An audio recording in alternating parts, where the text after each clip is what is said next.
All right, my people, welcome back to Gospel News. We are still dishing out the update to you back to back as it they happen now, as I they talk to you. Well, I don't boss out to. They say that the Nigerian government has come out to complain again. I say, waiting be the problem.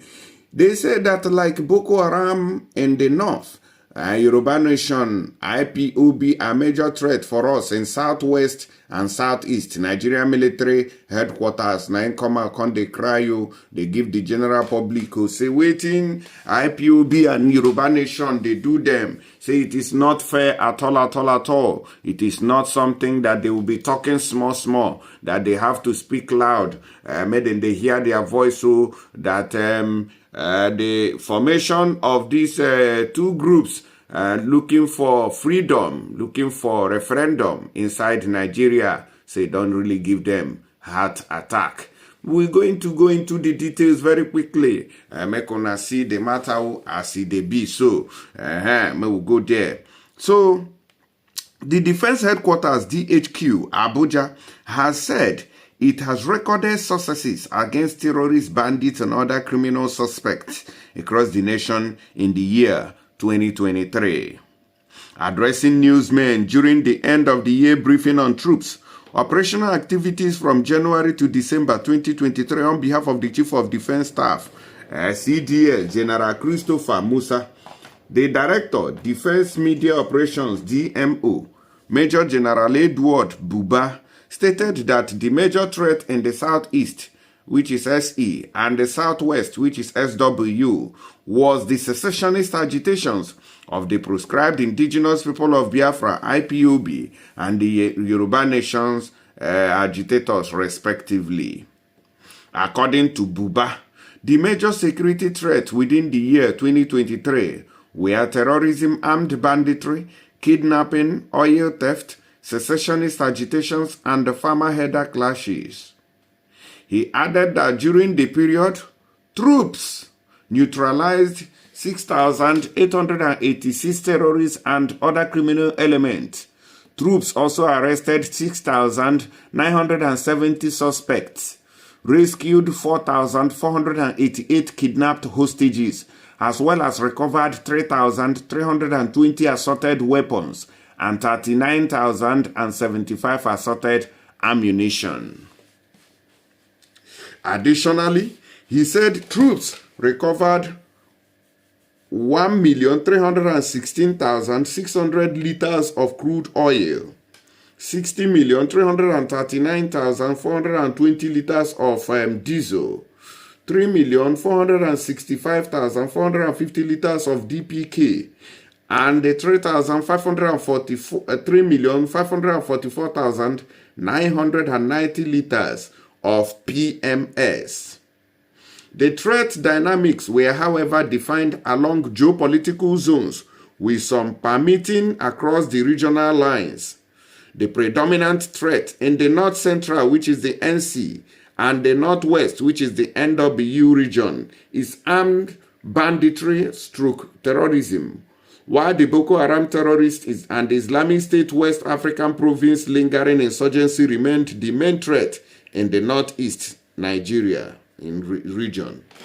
The major threat in the Southeast and the Southwest was the secessionist agitations of the proscribed indigenous people of Biafra, IPOB, and the Yoruba Nation, respectively.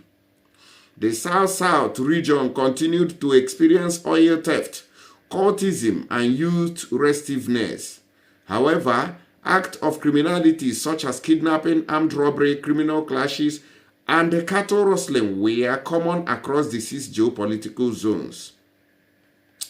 It is pertinent to point out that most security threats in the country were fueled by the proliferation of small arms, exacerbated by the influx of illegal arms and ammunition through our porous borders, and the preponderance of local arms fabrication factories in the country. Thus, the armed forces' kinetic and non-kinetic efforts were geared towards tackling this threat in all the geopolitical zones.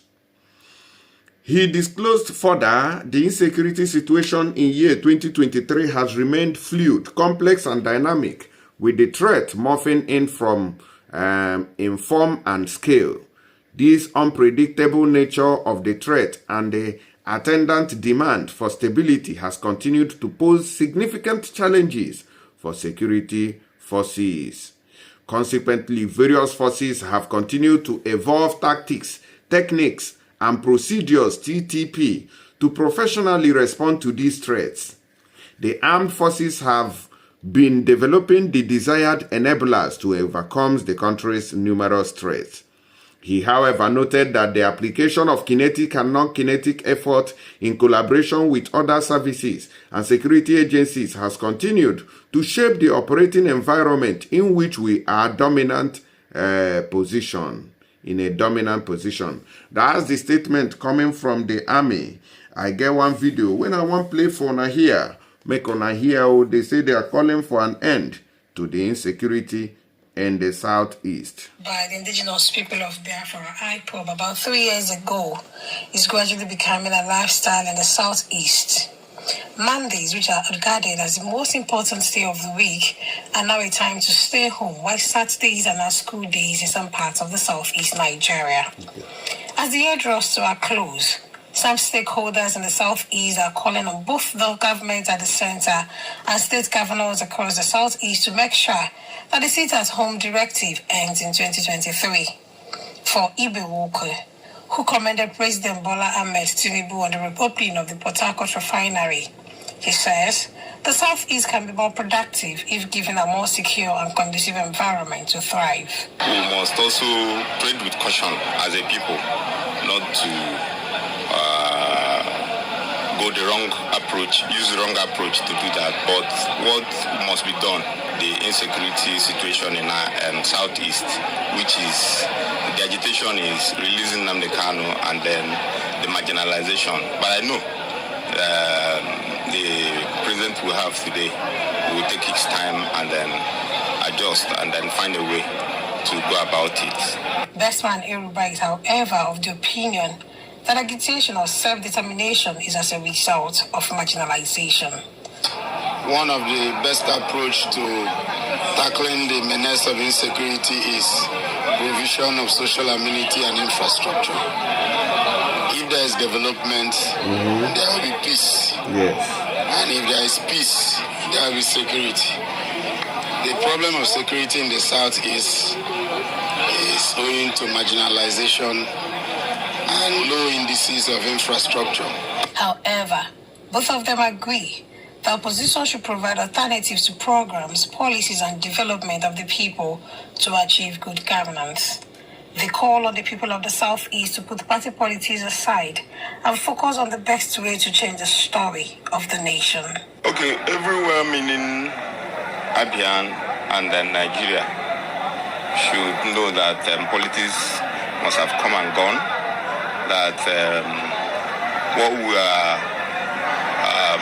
asking now or looking for a way to do things is to find a way to change our story. So what I expect everybody to do is to key into the leadership agenda of one. If you're talking about Nigeria, Bola Ahmed Tinubu agenda, which is the renewed hope agenda, and then the LSUT's administration must be supported, and then we'll find a way to change our story as a people. Opposition should not just be to attack government, those that have won election. Opposition should be to provide alternative policies, programs, and give ideas to kinds of projects that can bring the dividends of democracy. Nora Okafor, Arise News. All right, I don't hear matter. We be say the supple. I believe so. I don't hear matter. We be say it don't happen for there this country. And here say the insecurity when they for Southeast to Shetima now don't talk say Tinubu go crush him. This 2024 say go end the reign of terror according to the information we got from them. So make una let me know which una the reason follow the matter see the bio una go see and say now some of those kidnapping matter we be say they sup inside Abia State too, and the southeastern part of the country una make they come they talk about all these things for the southeast region. Una don't see them. So this is I think is it okay, this is the House of Reps member.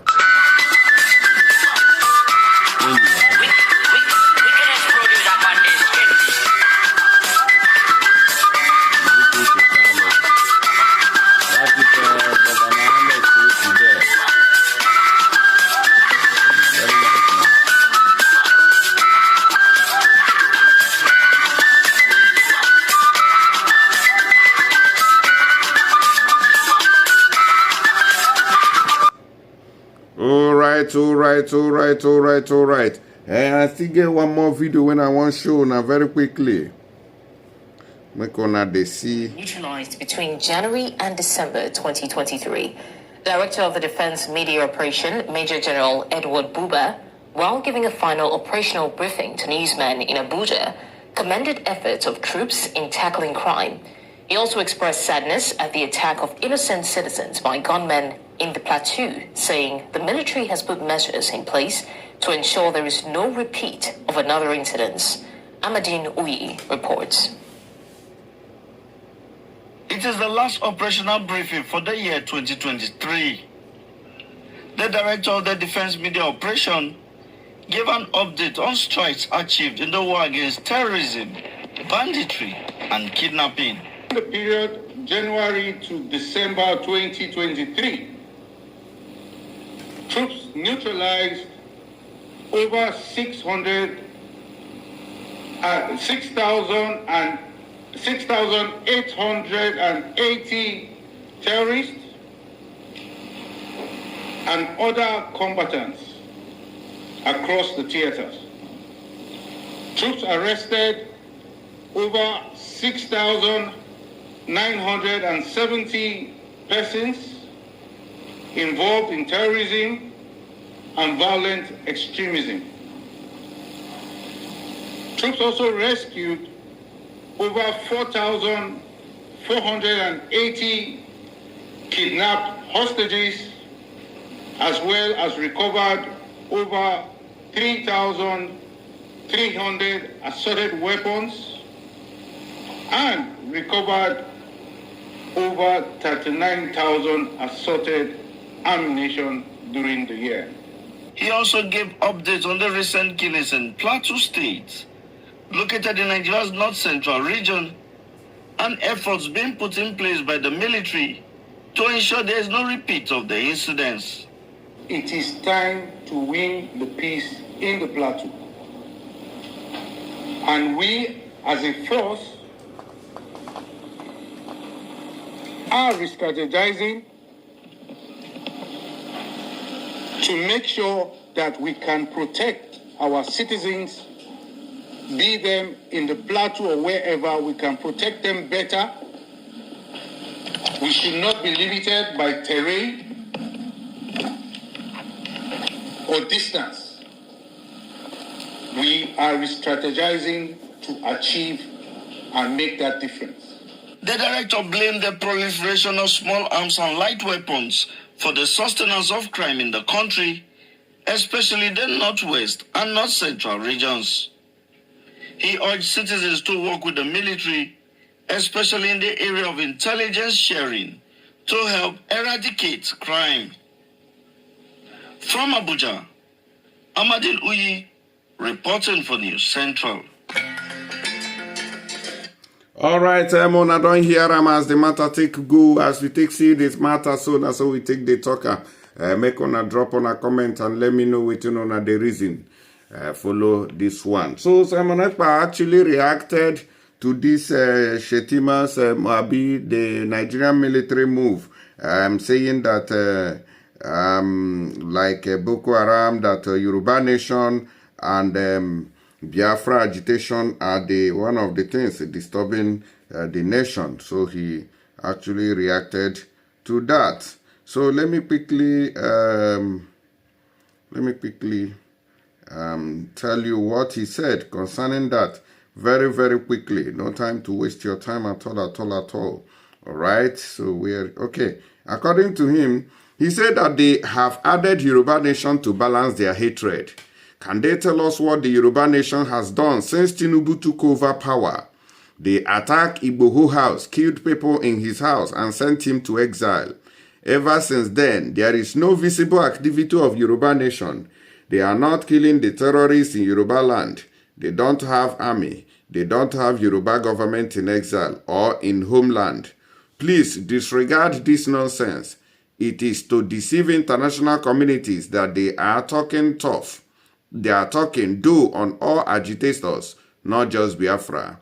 Have Nigeria army bombed any Yoruba land from the air? Have they bombed villages in Yoruba land? I just wanted to point this issue out so you are not deceived. Musa is no longer talking. It is now the defense headquarters. Finally, Yoruba Nation and Biafra alliance continues any day.